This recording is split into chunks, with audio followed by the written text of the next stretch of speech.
Hello everyone, and thank you for joining us for today's presentation as part of the Industry Insight webinar series. The topic this time is the mobile attorney, capturing more time and revenue.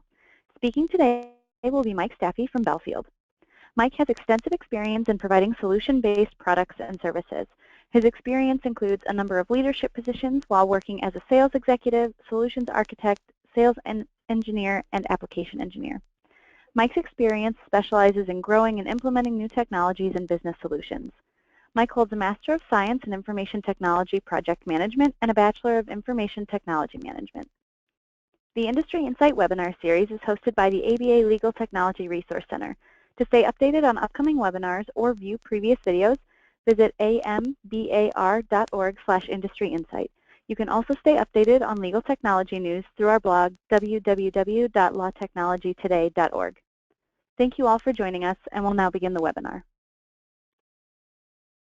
Thanks, Chelsea. Thanks, everyone, for joining us today. The topic is the mobile attorney, capturing more time and revenue. Increase your firm revenue by capturing more time. So when we're talking with attorneys and law firms, it's easy to be jaded when we talk about time, but ultimately this is our product. This is how our firms generate revenue. And our firms lose time that isn't tracked because of inefficient and antiquated timekeeping practices. And what we want to talk about today is how we can fix this and increase how many hours we're billing. What we don't want to talk about today, and what we're not talking about, is more work for you, the attorney. We want to be diligent about the work, recording the work that we're doing to increase our hours, not create more work and more effort for you. So what are we discussing today? The agenda is why attorneys dread entering time, contemporaneous time entry, accuracy and client trust, the shortest path to revenue, there is a better way, and we'll actually see it in action. Now, before we jump into everything, let's go over a quick story. And this might, and probably is, a story that all of you are familiar with, and way too familiar with, that is. So we have Joe. Joe's a litigation attorney, and he spends his days busy running around. He's in meetings, he has conference calls, he's traveling, he's in court, you name it, Joe's there. He never records his time as he goes, and at the end of the month, when a county's chasing him around with a baseball bat and he has about 20 emails reminding him to get his time in, he eventually gets to it and enters his time. Now, when Joe finally caves into accounting, he spends hours, if not a day, trying to remember what he did last week, going through email, calendar appointments, call history, anything he can find to reconstruct his time to get that in at the end of the month. Joe knows he's losing time, but at the end of the month, he's not able to remember what he did 7 or 10 days ago, let alone 20 or 30 days ago. So after Joe spends half a day reconstructing his time and writing it down on a notebook, he hands it to his secretary, Linda. Now, unfortunately, Linda has other attorneys that are doing the same thing, and they're no better than Joe. They're going through the same process, and they're handing it to Linda at the end of the month. So Linda says, you know what, Joe, we have a system that you can enter your time into, and you can enter it directly, and we don't have to do this. Joe knows that. Of course Joe knows that. But unfortunately, that system's very clunky and time-consuming to use, so he doesn't want to deal with the clutter and the slowness. He doesn't want to be tied to his desk. What he wants to do is just write that down and give it to Linda. Now, is the problem the attorney in this situation? Is this the attorney's fault?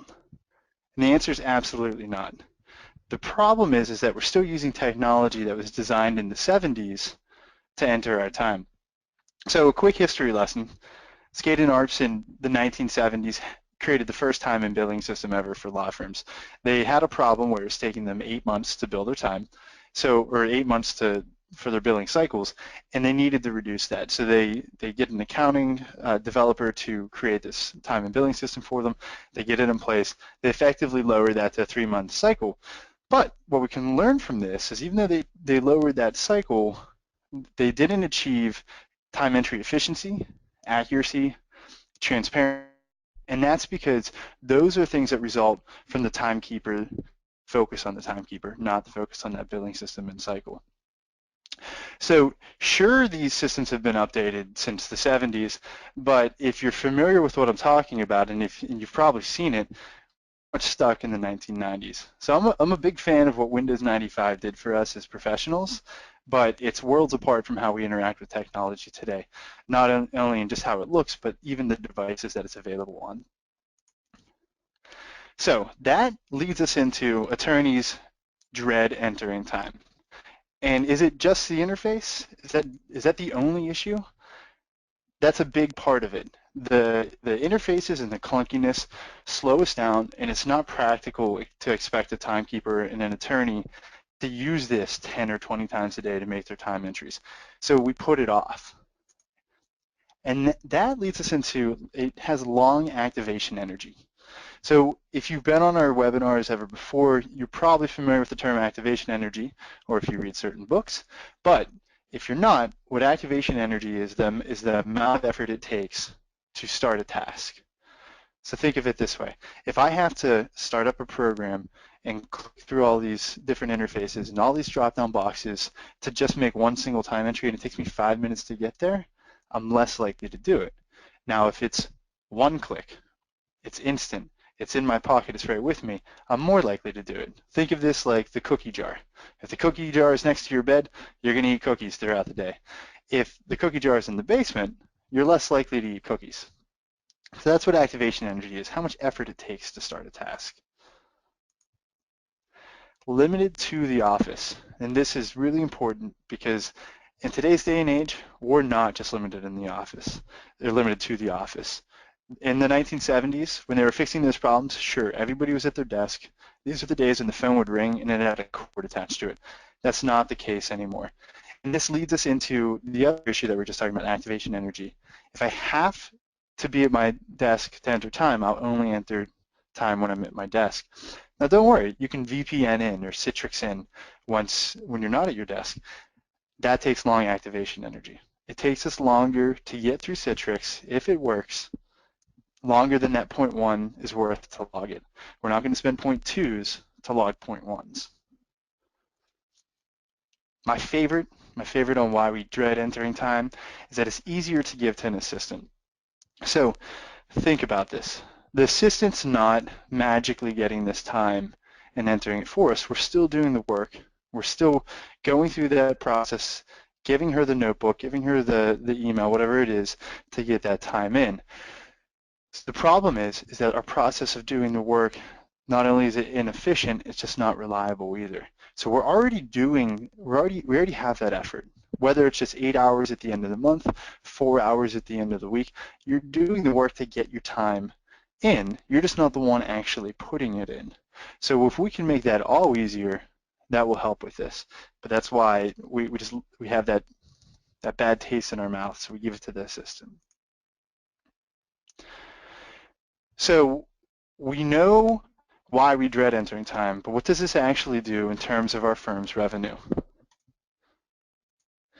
When we complete the work and we create the time entry, the time between when the work is completed and the time entry is created is called velocity. That's how we're measuring how long it takes us to enter time from once the work is completed.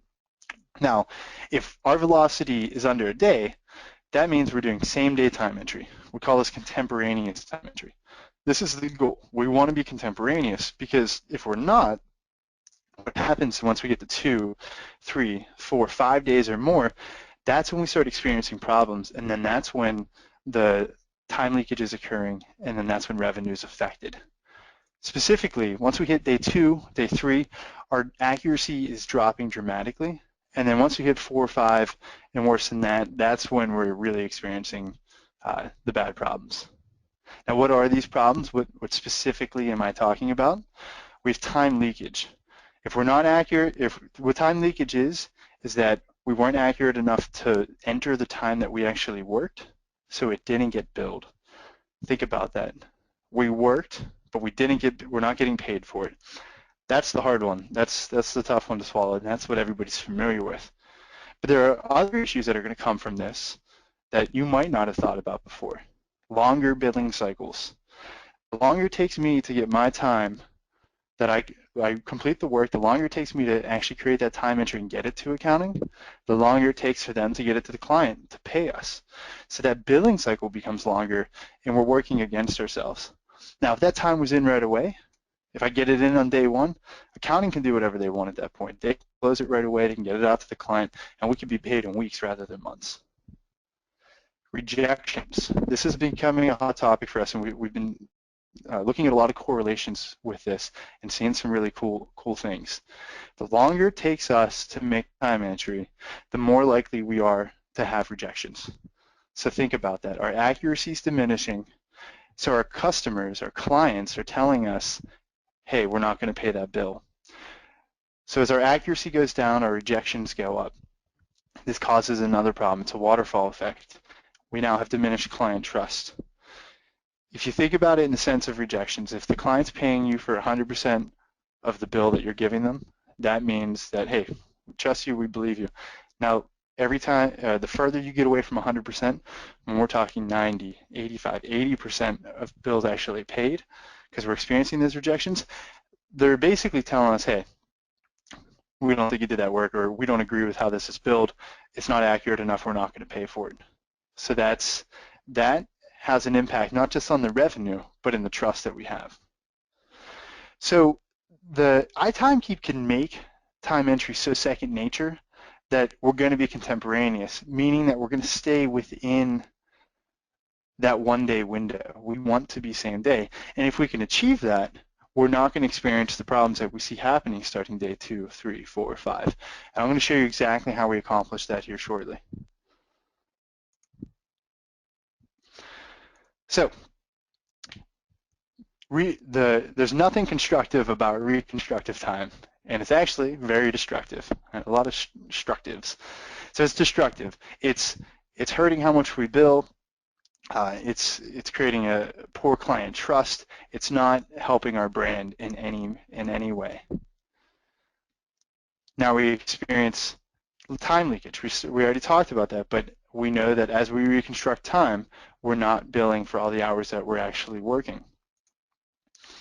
It affects employee morale, and this is one that everybody can take a second. Just imagine the end of the month. Right now we're only a week into the new month, but think back about 10 days ago when you were closing out February.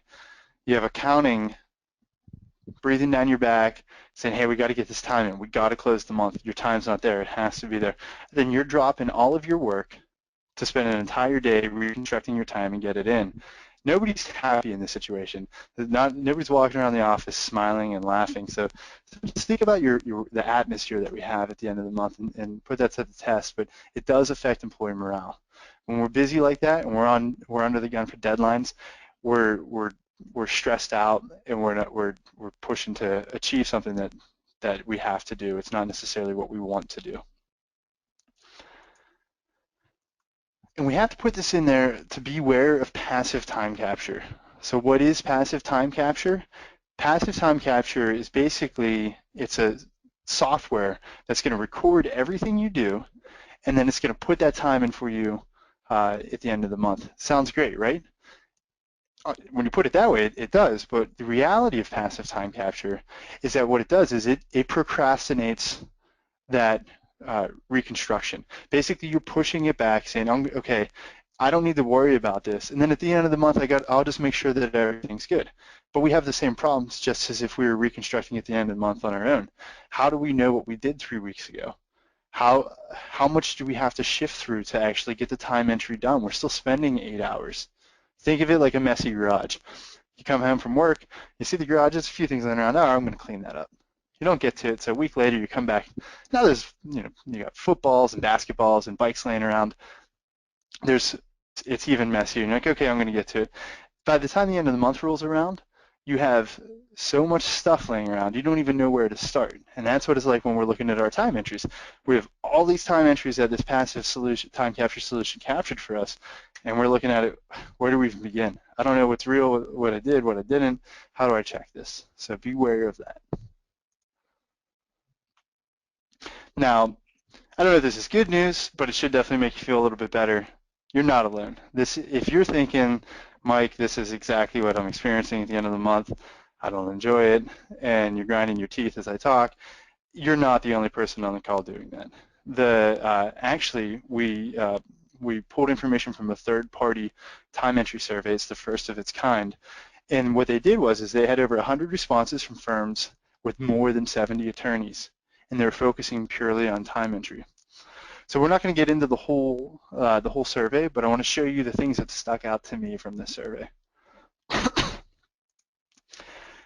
So the first big thing, 95% of respondents admitted time leakage within their firms. So think about that. We're in the business of billing for time, and 95% of us admit that we're not billing for all of the time we can bill for. Now, it may seem obvious, hey, law firms are going to have time leakage, but that's a big number. So we know there's a problem. So the second one becomes even more interesting. 93% consider it important or very important for attorneys to enter time contemporaneously. What that says to me is, all right, we know we have a problem. We know we're losing time. And then virtually all of us admit, hey, we know the solution. We enter time as we go.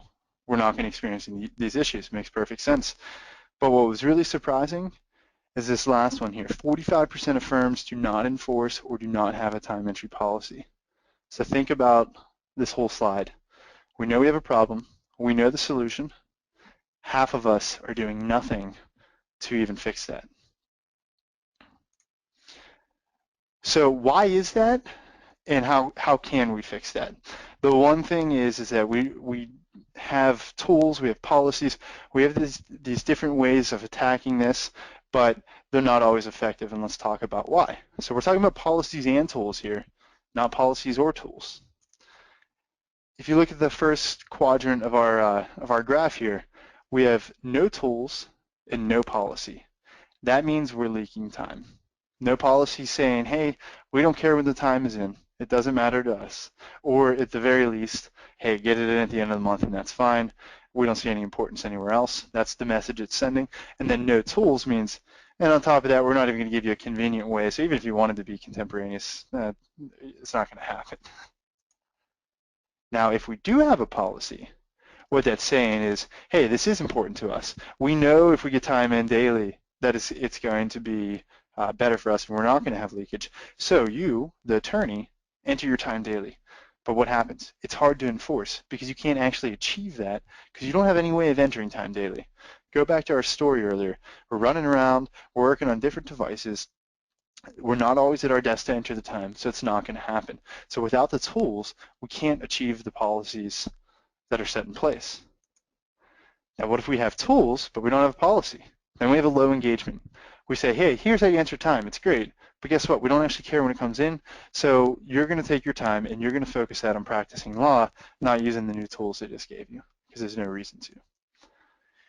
Now, when we have tools and we have policy, what that means is that we're achieving our revenue. The policy is saying, hey, we know there's a problem. We have revenue goals that we want to achieve, and we know the solution. Let's enter it daily. We achieve that. We achieve compliance. Not only did they say, hey, this is when time has to be in, but they're actually giving you a reasonable way of entering time. It's no longer jumping through hoops of the old interfaces. And then easy to use. This is something you're going to do 10 or 12 times a day. So it has to be the right tool to make it happen. And this is where TimeKeep comes in, and you're going to see this in our real-time demo here in a few minutes. Having the right tools and the right policy is our shortest path to revenue. So when we talk about increasing revenue for the firms, it's policies and tools. We have to enforce the policies that we know will fix the problems that we talked about, but we have to have the tools to actually achieve those policies. So let's get back to our storyboard. Let's talk through this story again, but this isn't the time entry story that you're used to. This is the modern time entry story. So you're not just working at your desk anymore. You're not just on your desktop computer.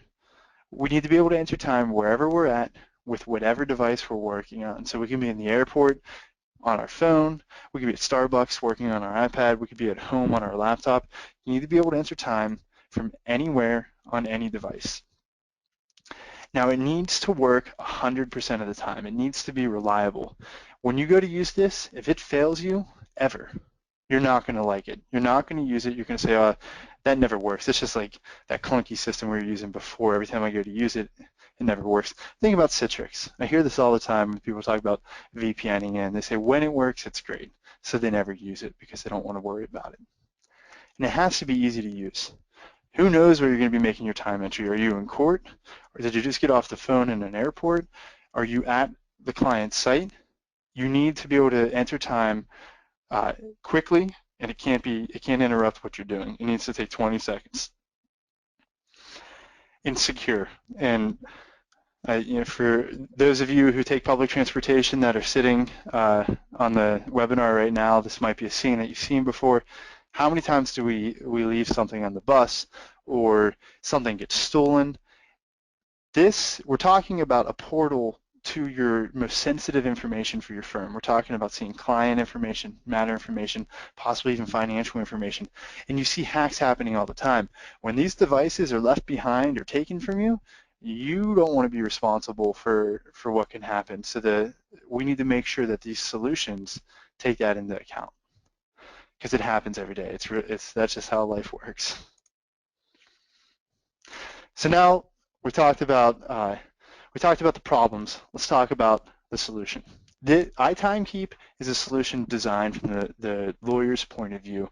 We're not developers that were sitting at our desks in the 1970s designing the first billing systems. This is a modern approach from the eye of the attorney. So why iTimekeep? It enables contemporaneous time entry. So we talked before, that's how we achieve those revenue goals. We got to enter time as we do it. As the work is completed, we enter it right away, and that's what's going to prevent the problems that we experience, meaning our revenue goes up. Any place, any device. You're not at your desk anymore. I wouldn't be surprised if some of you aren't even at your desk right now. You're looking at this through the iPhone app, the iPad app. You're on the go constantly, and iTimekeep works with whatever device you're using, wherever you're at. Up and running in a couple of hours. Now, I know you might be thinking, hey, that's IT's job. I don't really worry about that. But how many times have you been excited for something you can use as a professional for your firm to be better, and you're like, let's go, and it's hurry up and wait. So it's, okay, now you got to wait 6 months for us to get this going. We're not talking months. We're not talking days. iTimekeep can be working for your firm in just a few hours. The other thing here, too, is that you constantly need to be up to date. So with the SaaS model like iTimekeep, you need to be on the latest and greatest constantly. You don't have time to be implementing a solution that's immediately outdated, and you don't have time to be waiting for maintenance and upgrades and whatnot to have those newest features that are going to make you a better timekeeper. A SaaS model ensures that you constantly have the latest and greatest. Secure and reliable. So I showed you the kind of the funny picture of the guy on the bus with the lost iPhone next to him or the lost iPad, but really what this means for you as an attorney is that you don't want the liability of exposing all of your firm's most sensitive information to everyone out there. Client information, matter information, financial information, it needs to be under lock and key, and the architecture of iTimekeep takes that into consideration. Your firm's invested heavily into their firewalls, especially with all the hacks. Every time you turn on the news, it's Target got hacked, Home Depot got hacked. By leaving the information behind the firewall, it makes sure that it's secure, but it also puts you at ease, because if you lose that iPhone or if you leave it on a bus, it gets stolen, you don't have to worry about that putting a gaping hole into your client and matter information for anybody to see. User engagement. This is a big one too, because you can have the best solution, but if people aren't using it, if the attorneys don't actually use it, then you're not going to solve anything. So our partnership with yourself, with the attorneys directly, and with the firm ensures maximum adoption. We work with you every step of the way to get you there. Now, this is a fun one, mobile and wearable, the future of time entry. So why is this here? Not only do we work on iPhones, iPads, Androids, desktop browsers, we also have the new Apple Watch app as well. So you can enter time directly on your wrist. It's the coolest thing. It's the fastest way you could possibly enter time. But the point of putting that slide in here is that technology is constantly changing. And where smartphones are the thing right now, they weren't a thing 10 years ago, or 13 years ago, we'll say. And they may not be a thing in 10 years. So whatever you're using as a professional, whether it be a watch or the Amazon Echo or anything like that, if you're using that in your day-to-day, we want to make sure you can enter time through it. So we're constantly looking at the new technology coming out that's being adopted by you. Success that can be measured. And we're going to jump right into what I mean by that. A very data-driven scientific approach. You can sit here and I can tell you how great iTimekeep is and we're going to solve all these problems, but the reality is that if you can't measure it, you can't improve it. So what we do is we measure it and we show you exactly where we'll improve it. So what I mean by that is we look specifically at where you're at as a firm. How long does it take you to enter time? How long do you want it to take you to enter time, which is under a day? How much time is being reconstructed? We look at that and create that baseline for you, and then we get you to your goals of having same-day time entries, 0% reconstruction, smaller, more accurate time entries. These are all things that are measured with iTimekeep, and not only in the beginning, but constantly as you're a customer with us. Let's talk about, real quick, before we jump into the demo, where in our offering here, where our customers actually are. What does this mean when you use iTimekeep? 85% of attorneys' time that's entered through of attorneys that use iTimekeep is entered contemporaneously. 85% of our time is entered the same day. That number without iTimekeep, which you'll actually see when we measure it, is nowhere near that. And you think about yourself. How much time do you enter exactly as it's completed? To be 85% contemporaneous, that solves the problems we were talking about. And this doesn't mean more work. I'm going to show you here where this means actually less work for you. 0 days velocity. We need to measure how long it takes us to enter time before we know if we're contemporaneous. So by having our customers at 0 days, that means we are contemporaneous, but you may not be there today, and it's likely that it's very likely that you'll find out that you're not there. You may be at 4 or 5 days velocity on average for that time to get in. And 100% entered by the attorneys. This is important because we're talking about lowering the workload on your secretaries, but also improving accuracy and lowering the workload on you. When you're using a simple interface to enter your time, you're not dealing with Post-it notes, calendars, phone logs at the end of the month, burning an entire day of time to get that in. You do it by yourself as you go, and it eliminates that work. So I talked about measuring. What I really mean by that is that Bellefield creates an analytics report for your firm. It says exactly, this is where you are. This is where your velocity is. This is your contemporaneous, how much time to enter contemporaneously. Here's the percentage of attorneys entering their own time. Here's how much time's coming in on weekends, the size of your time. Lots of cool, insightful things. But that's great to know. Why do we do that? Because the goal is just to take those numbers and improve them. If we can't measure our progress, then no solution's worth buying. We need to go from where we are, and we have to have clear set goals. For example, it takes us 5 days to enter time right now. We want that to be under a day. So we need to understand where we're at. We need to understand how we get there, and we need to be able to measure that we're there. If you can't say this is what this solution did for you, it's not worth a penny. Real quick, before we jump into the demo, this is free for everyone that's attending the webinar today. You'll have our contact information here shortly. We'll be able to create this custom report for you for free, and you'll just contact us for more information on that. So we talked about how you enter time today, the negative effects it has on your firm, and we know that a solution has to be simple and fast to achieve the goal of contemporaneous time entry. So let's see the fastest and simplest way to enter time possible. And just for fun here, let's go ahead, and I have a stopwatch. Let's actually see how long it's going to take us to make this time entry. This is something you're going to have to do, like I said, 10, 12, even 20 times a day, depending on the type of law that you practice. And we want to make sure that it's fast and simple for you. So I'm going to make my time entry here, and we're going to time it. So let's hit the timer and start. To make my time entry, I hit the plus sign in the top right. I choose my matter, date today, hours, I'll do a 0.2. I can type in my description, or I could even say worked with client regarding settlement period. Submit. And as soon as that doc goes away, our time entry is in the billing system. So you see that took 24 seconds. I took a few seconds there to explain to you how it works, but that's how simple it is. And remember, this is something you're going to use 10 to 20 times a day. So if it takes any longer than that, that's more activation energy, and you're less likely to actually use it.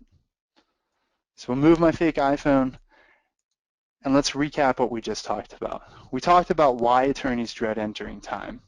It's painful. The interfaces are clunky, and it takes too much activation energy. We talked about the impact that this has on our firm, and what that really means is that we're losing money. We're not billing the time that we're working for, all the time that we're working for, and it's not accurate, so we're getting write-offs. Therefore, our bottom line's affected, and we're losing revenue. We talked about the solution to this. Contemporaneous time entry lowers and reduces time leakage. It improves your rejections, meaning that you have less of them, so it lowers your rejections. So I'd like to thank all of you for joining me today. I hope that you enjoyed iTimekeep, and we're coming up on questions here. So what I'd like is actually to hear what you think. Would this be something that helps you achieve what we talked about? Would this make you a contemporaneous time entry timekeeper? Can that help you? Because that's what we're talking about. Can we solve that problem? Our blog is available at blog.bellefield.com. We have lots of great content. The things that we talked about today are an important theme of the blog, but we have lots of new content coming out every week there for you. And if you're interested in the analytics report that I talked about, email us, info@bellefield.com, info@bellefield.com, and we'd be happy to schedule that for you. If you want to give us a call because you're excited and you don't want to wait in line of email, just pick up the phone, give us a call at 888-333-2281. That's 888-333-2281. Thanks everyone for your time.